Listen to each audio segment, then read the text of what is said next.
नमस्कार। मैं डॉक्टर देवेंद्र सिंह चौहान। इस वीडियो में आपका हार्दिक स्वागत है। हम भारत का भूगोल पढ़ रहे हैं और उसमें भारत के अफवाह तंत्र के बारे में बात कर रहे हैं। पिछली क्लास में या पिछले वीडियो में मैंने आपको भारत के ड्रेनेज सिस्टम को का एक सामान्य परिचय दिया था कि अरब सागरीय अफवाह तंत्र किसे कहते हैं, बंगाल की खाड़ी का अफवाह तंत्र किसे कहते हैं, जल विभाजक रेखा क्या है, कौन सी नदियां किस तरफ बहती है, हमने सामान्य बात की थी। अब हम इसमें से उत्तरी भारत की नदियों में से सिंधु नदी तंत्र को इस वीडियो में डिस्कस करेंगे और डिटेल में उसकी बात करेंगे। तो आप इस वीडियो को ध्यान से देखिए, क्योंकि अंत में मैं आपके लिए कुछ प्रश्न भी लेकर आया हूं, तो आप उसके आंसर देंगे ऐसी मैं आपसे उम्मीद करता हूं। तो चलिए शुरू करते हैं। ये वीडियो नदी जिसके बारे में हम बात करें, सिंधु नदी तंत्र। ठीक है। तो सिंधु नदी देखिए तिब्बत में इस तरफ से निकलकर ऐसे बहती है। हम सबसे पहले इसके कुछ साइलेंट फीचर की बात कर लेते हैं। इसका जो उद्गम है वो तिब्बत में मानसरोवर झील के पास में कैलाश पर्वत की हिमानी से होता है और वहां पर इसको सिंगी खंबान कहा जाता है। इसका मतलब था शेर मुख, शेर का मुहाना। जैसे हम गंगा नदी के लिए कहते हैं ना गोमुख, उसी तरह से ये शेर मुख। तो यहाँ से ये नदी निकलती है, उसके बाद हमारे लद्दाख यूनियन टेरिटरी यानी कि लद्दाख केंद्र शासित प्रदेश में होकर बहती है। यहाँ जब वो पहुंचती है तो इस बीच में वो लद्दाख और जास्कर, यहाँ जास्कर श्रेणी है, यहाँ लद्दाख श्रेणी है, तो इन दोनों के बीच में बहती है और उत्तर पूर्व की तरफ बहती है। वहां अगर आप देखेंगे तो नंगा पर्वत है, जिसकी बात हमने पहले भी की थी। उस नंगा पर्वत का चक्कर लगाने के बाद ये नदी पाकिस्तान में प्रवेश कर जाती है। ठीक है। और पाकिस्तान में प्रवेश करने के बाद ये फिर दक्षिण में बहने लगती है और पूरा पाकिस्तान जो है वो इस नदी के किनारे ही स्थित है, क्योंकि ये जो मैदान है पाकिस्तान का वो सबसे इम्पोर्टेंट मैदान है।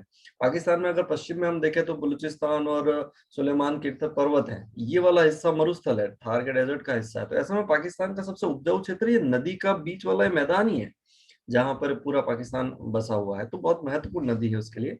फिर अगर हम आगे चले तो ये नदी पाकिस्तान में बहती हुई यहाँ कराची के पास दो प्रमुख शाखाओं में बट के अरब सागर के अंदर गिर जाती है। तो नदी अरब सागर में गिरती है, इसलिए इसको हम अरब सागरी अपवाह तंत्र कहते हैं। ये नदी यहाँ से लेके यहाँ तक लगभग 2880 किलोमीटर लंबी है। उसमें से 1114 किलोमीटर भारत में इसकी लेंथ है। कुल ड्रेनेज एरिया की बात करेंगे तो 11,65,000 स्क्वायर किलोमीटर है। तो काफी बड़ा ड्रेनेज एरिया है इसका, तिब्बत और भारत और पाकिस्तान के अंदर। हालांकि अधिकांश हिस्सा इसका पाकिस्तान के अंदर है। तो ये इस तरह से ये नदी बहती है। यहाँ पर कुछ बड़ी बड़ी जगहों की बात करें तो एक तो वो प्राचीन सभ्यता मोहनजोदारो जिसको हम कहते हैं, वो यहाँ पर इसी नदी के किनारे पर है। पाकिस्तान में एक हैदराबाद जगह है, वो भी इसके किनारे पर है। सबसे बड़ा शहर इसके किनारे कराची है, बिल्कुल इसके डेल्टा हिस्से में, वहीं से वो डेल्टा शुरू होता है। सिंधु सागर कहते हैं इस पूरे हिस्से को, जहाँ इसका मुहाना है वहां। ये देखिए इस तरह से नदी बहती है। बड़ी बड़ी ऊंची ऊंची पर्वत श्रेणियां हैं, जैसे मैंने अभी कहा आपको कि जास्कर है, लद्दाख, उसके बीच में से होकर ये नदी गुजरती है। तो ये पूरा जो रीजन है ये इसी तरह ऐसे ही है, बीच में नदी है और ऊंची ऊंची पहाड़ियां वहां पर नजर आती है। एक और इम्पोर्टेंट बात इस नदी को लेकर है, इसको एंटीसीडेंट रिवर कहते हैं। इसका मतलब पूर्ववर्ती नदियां। इसका मतलब ये है कि ये नदियां हिमालय की उत्पत्ति से पहले से ही बह रही है। अच्छा, हम ऐसा क्यों कह रहे हैं? कारण उसका ये कि ग्रेटर हिमालय का भी इरोजन करती है। और ऐसी ये अकेली नहीं है, ये सतलुज, ब्रह्मपुत्र, कोसी, तीस्ता, ये भी कुछ ऐसी ही नदियां हैं जो हिमालय की तीनों श्रेणियों को काटती है। ग्रेटर हिमालय को, लेसर हिमालय को और शिवालिक, तीनों श्रेणियों का इरोजन इनको करना पड़ता है। तो इसीलिए हम ये मानते हैं कि ये पहले से ही बह रही है। अदरवाइज जो हिमालय की उत्पत्ति के बाद बहना शुरू हुई, जैसे गंगा है, सतलुज है, तो वो तो ग्रेटर हिमालय से निकलती, तो लेसर और शिवालिक हिमालय का इरोजन करती है। लेकिन ये नदियां उनके आर पार, ग्रेटर हिमालय के भी आर पार बहती है। तो इस वजह से हम कहते हैं कि पूर्ववर्ती मतलब हिमालय की उत्पत्ति से पहले से ही बह रही है। अब हम इसकी कुछ जो प्रमुख सहायक नदियां हैं उनकी बात करेंगे, जिसमें से सबसे पहले हम चिनाब नदी को लेंगे। चिनाब नदी जो है उसका पुराना जो नाम है वो अस्कनी है, संस्कृत भाषा में हम कहें तो। और ये नदी हिमाचल प्रदेश की जो लाहुल घाटी है उसके पास बारालाचा दर्रे में चंद्रा और भागा दो नदियां आपस में मिलने से होता है, कॉन्फ्लुएंस होता है दो नदियों का। उसके बाद इस नदी का उद्गम माना जाता है चिनाब का। आगे ये नदी पाकिस्तान के अंदर बहती है और फिर जो इंडस नदी है उसमें मिथनकोट एक जगह है, यहाँ पर एक जगह मिथनकोट, वहां ये उसमें सिंधु नदी के अंदर मिल जाती है, इंडस नदी में मिल जाती है। कुल लंबाई इसकी 1180 किलोमीटर होगी। तो ये इस तरह से बहती है। भारत में हिमाचल प्रदेश और जम्मू कश्मीर केंद्र शासित प्रदेश में होके बहती है। ये जो जगह है, यहाँ पर इस नदी पर एक रेलवे ब्रिज बनाया गया है जो इस तरह का है। इसको हम कहते हैं आर्क ब्रिज ऑफ चेनाब, जो रेलवे के लिए है, रेल मार्ग के लिए है। ये रियासी जिले में है, जम्मू कश्मीर के। और इसकी सबसे खास बात यह है कि इसकी हाइट 359 मीटर है। मतलब ये विश्व का सबसे ऊंचा रेलवे ब्रिज है। इतना ऊंचा है कि एफिल टावर से भी 35 मीटर ज्यादा ऊंचा है। और इसकी जो जो लेंथ है वो 1315 मीटर है। 1315 मीटर मतलब हम कह सकते हैं 1.25 किलोमीटर से भी कुछ ज्यादा है। तो ये बहुत ही महत्वपूर्ण प्रोजेक्ट है जो इस हिस्से को शेष भारत से रेलवे के द्वारा जोड़ देगा। तो बहुत इंपॉर्टेंट प्रोजेक्ट है, लगभग कंप्लीट हो चुका है, बहुत जल्द ही ये प्रोजेक्ट शुरू होने वाला है।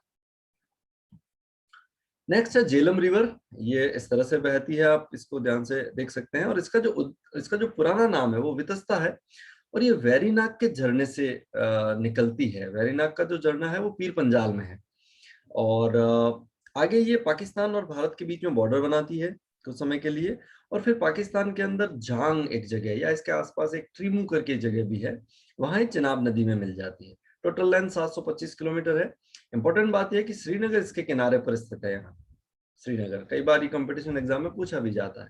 और दूसरी एक महत्वपूर्ण बात, ये वुलर झील से होके गुजरती है। बांदीपुर डिस्ट्रिक्ट में वुलर झील है, बहुत ही प्रसिद्ध है। अगले वीडियो में हम बात करेंगे इस पर। तो ये जो नदी है उसमें से ये झील, इस झील में से ये नदी गुजरती है। और उसके वाटर सोर्स है इस वुलर झील का, कहने का मतलब ये देखिए, ये वेरीनाग स्प्रिंग, स्प्रिंग का मतलब झरना या सोता भी कहते हैं हम, कि अपने आप गर्म पानी बाहर निकलता है। यहाँ पर गर्म नहीं है, लेकिन कहीं कहीं गर्म पानी भी निकलता है। तो अपने आप ये पानी बाहर निकलता है और फिर थोड़ा कंस्ट्रक्शन कर दिया गया और एक टूरिस्ट प्लेस बन गया वर्तमान में। ये पानी अंदर से बाहर निकलता है, तो उसको हम चैनलाइज कर दिया गया, तो फिर आगे वो नदी का रूप ले लेता है वो जो पानी है। तो इसको हम वेरीनाग का झरना कहते हैं। नेक्स्ट रिवर है रावी। ये देखिए यहाँ से इस तरह से बहती है। इसका दूसरा नाम परुष्णी नदी है संस्कृत भाषा में कहें तो ये। और इसको लाहौर नदी भी कहते हैं, क्योंकि लाहौर इसके किनारे पर यहीं स्थित है। ये लाहौर है, यहीं पर चंडीगढ़ है। हालांकि चंडीगढ़ इससे थोड़ा दूर है, लेकिन दोनों शहर आसपास ही है इस तरह से। कुल लंबाई 720 किलोमीटर है इसकी। और ये कांगड़ा हिमाचल प्रदेश से निकलती है। और अहमदपुर सियाल, ये पाकिस्तान के अंदर एक जगह है, वहां ये चिनाब में मिल जाती है इस तरह से। यहाँ ये संगम होता है। और ये पीर पंजाल और धौलाधर के बीच में बहती है। और पीर पंजाल के अंदर एक गार्ज भी बनाती है। गार्ज का मतलब होता है जब कोई ऊंचा पर्वत हो और नदी उसको बीच में से इरोजन करके सीधी सीधी निकल जाए, तो उसको हम गार्ज कहते हैं। ये देखिए ऊंचा ऊंचा उसके किनारे हैं। और आई आकार की घाटी भी कहा जाता है इसको, क्योंकि आई शेप होता है इसका, अंग्रेजी का जो आई शेप है। तो ऐसे पर्वत के आर पार निकल जाती है नदी और दोनों तरफ से पर्वत कट जाता है, उसको हम गार्ज कहते हैं। तो ये यहाँ पीर पंजाल में गार्ज भी बनाती है। नेक्स्ट है व्यास रिवर। और आप देख सकते हो वो यहाँ इस तरह से बहती है। इसका दूसरा नाम विपाशा है। ये 470 किलोमीटर लंबी है। इसका उद्गम रोहतांग दर्रे में व्यास कुंड से है, हिमाचल प्रदेश के अंदर। और ये नदी सतलज में मिल जाती है, पंजाब के अंदर हरी के जगह है वहां पे। यहाँ देखिए ये संगम यहाँ पर होता है और ये सतलुज में मिलती है। ये देखिए इन दोनों नदियों का संगम किस तरह से होता है। ये व्यास है और ये सतलुज है, दोनों आके यहाँ पर आपस में मिलती है। और आगे फिर देखिए ये यहाँ पर हरी के बैराज बना दिया गया है। और आगे फिर नदी का जो बेड है वो सूख जाता है। तो ये देखिए हरी के बैराज। अब इसको आप ध्यान से देखोगे तो यहीं से एक नहर निकाली गई है, जिसे हम इंदिरा गांधी नहर कहते हैं, जो पश्चिमी राजस्थान में पानी ले जाती है। तो इस इंदिरा गांधी नहर का उद्गम यहीं से है, इसी बैराज से। इसको हरी के बैराज कहते हैं। बेसिक बात क्या है, अगर आप इस पूरे क्षेत्र को देखोगे तो ये पूरा क्षेत्र कीचड़ दलदल और सारा ये दोनों नदियों का पानी इधर उधर फैल जाता है। तो ये एक नम भूमि बनती है, वेट लैंड हम इंग्लिश में इसको कहते हैं। तो ये नम भूमि बन गई है। ये रामसर साइट भी है, जो हरी के बैराज है वो। ये पूरा कीचड़ और दलदल वाला हिस्सा है, इतना पूरा हिस्सा। अगर आप इसको देखना चाहते हो कि रियल अर्थ में चित्र में ये कैसे दिखता है, तो आप देखिए ये तस्वीर है। अब आप देखो बीच बीच में घास फूस कीचड़ दलदल ये सारा पानी है। देखिए आप इसमें आप पांव रखोगे तो सीधा नीचे अंदर। ये देखिए, और ये काफी लंबे समय तक अगर हम कहें तो मतलब काफी लंबे एरिया तक ये फैला हुआ है। ये देखिए उधर ये नदियां बहती है और आसपास ये सारा पानी फैल जाता है। अब अगर आप यहाँ पर भी ध्यान से देखोगे तो ये पूरा रीजन देखिए, मुझे एक बार यहाँ जाने का मौका मिला था, बहुत अच्छी जगह है, इसके आसपास एक गुरुद्वारा भी है, तो आपको अगर मौका मिले तो इसको देखिएगा। अब अगर हम नेक्स्ट रिवर की बात करें तो वो सतलज है, या इसको इस तरह से भी लिखते हैं, इस तरह से भी लिखते हैं, सतलुज या सतलेज भी लिखते हैं। ये जो नदी है इसका जो उद्गम है वो फिर तिब्बत में है, और मानसरोवर झील और कैलाश पर्वत, क्योंकि यहाँ मानसरोवर झील है, यही कैलाश पर्वत है, तो कैलाश पर्वत के दक्षिणी जो ढाल है उसके ऊपर एक झील है, राकस ताल, या कहीं कहीं राक्षस ताल भी लिखते हैं। उस राकस ताल झील से निकलती है, बिल्कुल मानसरोवर झील के पास ही ये है। ये भी एक बहुत पवित्र झील है, मानसरोवर झील भी। और कैलाश पर्वत तो खैर पवित्र पर्वत है ही, हम शिव जी इसी पर विराजते हैं, ऐसा मानते हैं। वहां इस नदी को लॉकचैन खंबाब कहा जाता है, इसका मतलब हाथी का मुहाना। अब जैसे देखिए सिंधु को हमने क्या कहा था, शेर मुख, गंगा को हम गोमुख कहते हैं, इसको हम कहते हैं हाथी मुख। तो ये तिब्बत भाषा का शब्द है जिसका मतलब ये होता है। ये नदी शिपकिला जो दर्रा है वहां से फिर हिमाचल प्रदेश के अंदर एंटर कर जाती है, और आगे फिर ये पंजाब में बहती हुई पाकिस्तान के अंदर चली जाती है, और पाकिस्तान में ये चिनाब नदी में मिलती है बहावलपुर के पास में। तो यहाँ बहावलपुर और लोधरा दोनों जगह हैं, आसपास ही है दोनों, तो वहां पर ये चिनाब नदी के अंदर मिल जाती है। कुल लंबाई इसकी 1450 किलोमीटर है। अब यहाँ आप देखेंगे तो फिरोजपुर और लुधियाना पंजाब के दो बड़े शहर हैं जो इसके किनारे पर स्थित हैं। अब ये जो दोनों नदियों का संगम पाकिस्तान में किस तरह से होता है उसको आप देखिए। ये सतलुज है, इधर से चनाब आ रही है, ये दोनों यहाँ पर मिल जाती है। ये बहावलपुर और लोधरा यहाँ दोनों जगह है, एक एक दोनों। फिर ये नदियां नदियां दोनों मिलने के बाद जब आगे बढ़ती है तो यहीं पर वो मिथनकोट है, यहाँ पर थोड़ा साउथ में, और ये दोनों पाकिस्तान में इस तरह से मिलती है। तो ये यहाँ पर इस तरह से इसका संगम होता है, और इसकी सैटेलाइट इमेज है, बड़ी क्लियर ये नदियां यहाँ पर मिलते हुए दिखाई देती है। अब हम इन सारी नदियों को एक साथ देखें तो ये पूरा अफवाह तंत्र कुछ इस तरह से बनकर हमारे सामने आता है।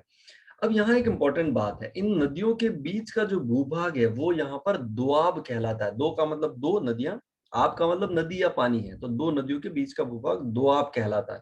मैंने फिजिकल डिवीजन जब भारत के पढ़ाए थे तो आपको डिटेल में इसके बारे में बात की है, पर यहाँ शॉर्ट में फिर आपको बता देता हूँ कि सिंधु और झेलम के बीच का ये जो दोआब है उसको सिंधु सागर कहते हैं।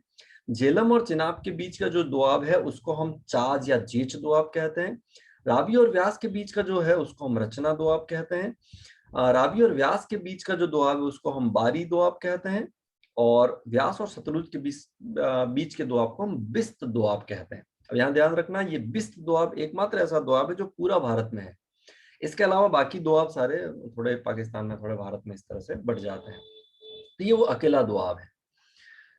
दूसरी एक इंपॉर्टेंट बात ध्यान रखना, इंडस वाटर ट्रीटी, सिंधु जल समझौता हम कहते हैं, 1960 में हुआ था। पहले इसको थोड़ा समझ लीजिए, एक्चुअली क्या था, पहले ये पूरा भारत ही था और ये सारा नदी तंत्र इस तरह से बहता था। 1947 में आजाद हो गए हम, दोनों अलग अलग सेपरेट देश बन गए, तो अब विवाद शुरू हो गया पानी के बंटवारे को लेकर, क्योंकि सभी नदियों को अगर हम देखें तो उद्गम स्थल कहीं कहीं भारत या तिब्बत में है, और ये भारत से होकर ही पाकिस्तान की तरफ बहती है।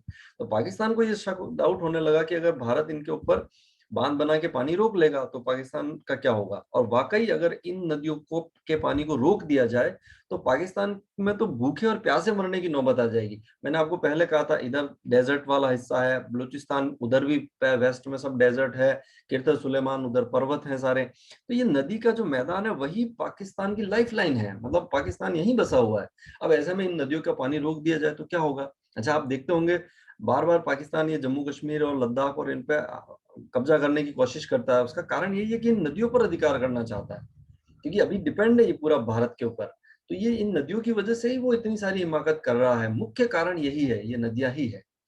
हालांकि टूरिज्म भी यहाँ पर एक बहुत इंपॉर्टेंट एस्पेक्ट है इकोनॉमिकली, लेकिन केवल टूरिज्म के लिए इतना सब नहीं किया जा सकता है, ये नदियों की वजह से हो रहा है, और वो नदियां उसकी लाइफ लाइन है, तो इसलिए वो यहाँ पर इस कब्जा करने की कोशिश कर रहा था कि ये नदियां अपने कब्जे में आ जाए तो फिर कोई दिक्कत नहीं रहे। तो ये विवाद बहुत लंबा चलता रहा, 1960 तक चलता रहा। फिर 1960 में भारत के प्रधानमंत्री जवाहरलाल नेहरू थे, पाकिस्तान के राष्ट्रपति थे मोहम्मद अयूब खान, इन दोनों और विश्व बैंक ने इसमें मध्यस्थता की थी। तो एक समझौता किया गया। अब समझौता करके क्या किया गया कि जो नॉर्थ वाली 3 नदियां हैं, जिसमें सिंधु आ गई, झेलम और चेनाब, ये तीनों नदियां पाकिस्तान को दे दी गई। मतलब दे दी गई का मतलब ये है कि इन नदियों का पानी पाकिस्तान यूज करेगा। मतलब ये हुआ कि भारत इन पे बांध बनाकर इस पानी को रोक नहीं सकता या दूसरे यूज नहीं कर सकता। दक्षिण वाली जो 3 नदियां हैं, जिसमें रावी, व्यास और सतलुज आती है, ये तीनों नदियां भारत को दे दी गई कि इनका पानी आप रोक सकते हो। इसलिए भारत के जो बड़े बड़े बांध है इस सेक्टर में, मल्टीपर्पज प्रोजेक्ट, वो सारे यहाँ पर है। लेकिन इन नदियों पर भी भारत बांध बनाकर जल विद्युत उत्पादन कर सकता है, पानी आगे पाकिस्तान की तरफ जाने देगा। केवल जल विद्युत उत्पादन की दृष्टि से यहाँ पर भी बांध बनाए जाते हैं। और मल्टीपर्पज प्रोजेक्ट भारत ने इन नदियों पर ज्यादा बनाया है, इनकी हम आगे बात भी करेंगे अगले वीडियोज में। तो ये जल सिंधु जल बंटवारा हम जिसको कहते हैं, तो इस तरह से वो बंटवारा किया गया। अब आप देखिए, हम इसकी सहायक नदियों के कंसेप्ट को थोड़ा और समझ लेते हैं। हमेशा ध्यान रखना कि नदी जिस तरफ बह रही है उधर मुंह करके अगर आप खड़े हो जाओ तो आपका एक हाथ लेफ्ट हैंड होगा, एक राइट हैंड होगा। तो जो हाथ आपका लेफ्ट हैंड है वो नदी का लेफ्ट बैंक कहलाएगा, और राइट हैंड है तो वो नदी का राइट बैंक कहलाएगा। तो अगर हम यहाँ पर मुंह करके, इधर पानी जा रहा तो इधर मुंह करके खड़े हो जाएं, तो ये सारी ऐसी नदियां हैं जो लेफ्ट बैंक से सिंधु में मिलने वाली सहायक नदियां होंगी। ये लेफ्ट किनारा होगा उसका, जिसमें से ये 5 नदियां तो हमने डिटेल में बात की है। जास्कर है वो भी लेफ्ट हैंड से मिलती है। इसी तरह से राइट हैंड से मिलने वाली नदियों को अगर हम देखेंगे तो उसमें श्योक यहाँ पर है, नुब्रा है, गिलगित है, ये भारत में बहती हैं। इस तरह से अफगानिस्तान से निकलकर एक काबुल नदी भी है। तो ये सारी ऐसी नदियां हैं या कुछ ऐसी नदियां हैं जो राइट बैंक से सिंधु में मिलती हैं। तो कभी कभी प्रश्न करते हैं कि लेफ्ट बैंक से मिलने वाली नदी कौन सी है सिंधु में, राइट बैंक से मिलने वाली नदी कौन सी है।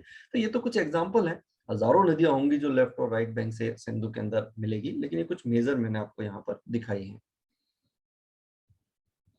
तो सिंधु नदी तंत्र को इतना डिटेल में समझने के बाद अब मैं आपसे कुछ सवाल करूंगा। मैं उम्मीद करता हूं कि आप इसके मुझे जवाब देंगे। सबसे पहला सवाल, सिंधु नदी किन दो पर्वत श्रेणियों के बीच से होकर बहती है? श्रीनगर किस नदी के किनारे स्थित है? कौन सी नदी वूलर झील से होकर बहती है? किस नदी का उद्गम स्थल वेरीनाग का झरना है? हरिके बैराज किन दो नदियों के संगम पर बनाया गया है? दोआब किसे कहते हैं, उदाहरण बताइए। सतलज एवं व्यास नदियों के बीच के दोआब को क्या कहा जाता है? सिंधु जल समझौते के अनुसार कौन कौन सी नदियों के जल का उपयोग भारत कर सकता है? ये कुछ प्रश्न हैं, आप इनका आंसर दीजिए, अपने आप का मूल्यांकन कीजिए। आपने मेरा ये वीडियो देखा उसके लिए बहुत बहुत शुक्रिया। अगर आपको ये वीडियो मेरा पसंद आया है तो इसको लाइक करें, आप कमेंट भी कर सकते हैं, अपने दूसरे दोस्तों के साथ इसको शेयर भी कर सकते हैं, मेरा चैनल भी सब्सक्राइब कर सकते हैं ताकि अगले वीडियो जो मैं अपलोड करूं वो आपको समय समय पर मिलते रहें। आपने मेरा ये वीडियो देखा उसके लिए आपका बहुत बहुत शुक्रिया। Thank you.